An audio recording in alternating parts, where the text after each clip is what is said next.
مسلسل ڈراؤنے خواب آپ کو آتے ہیں 1 ہفتہ 2 ہفتے، اگر یہ خواب آپ کے کاروبار پر، جاب پر، آپ کی طبیعت پر، عبادت پر، نماز پر اثر ڈال رہے ہیں تو پھر یہ جادو کی، جنات کی، حسد کی، نظر بد کی علامت ہو سکتی ہے۔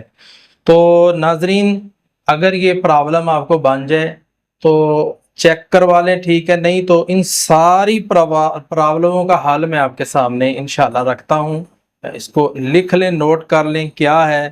جب بھی آپ سونے کے لیے بستر پہ جائیں، بستر اپنا پہلے جھاڑیں، صاف کریں۔ نمبر 2، آپ کو چاہیے کہ آپ بستر پر لیٹ کے قل ہو اللہ، قل اعوذ برب الفلق، قل اعوذ برب الناس، اس کو پڑھ کے دونوں ہاتھوں پہ پھونک مار کے اپنے جسم پہ مار لیں 1 بار۔ اس کے بعد پھر اسی طرح پڑھ کے دونوں ہاتھوں پہ پھونک مارے، پورے جسم پہ مار لیں، یہ 2 بار ہو گیا۔ پھر اسی طرح پڑھے، پھر پھونک مارے، پھر اپنے جسم پہ مار لیں، بعد میں آیت الکرسی پڑھ۔ اعوذ باللہ من الشیطان الرجیم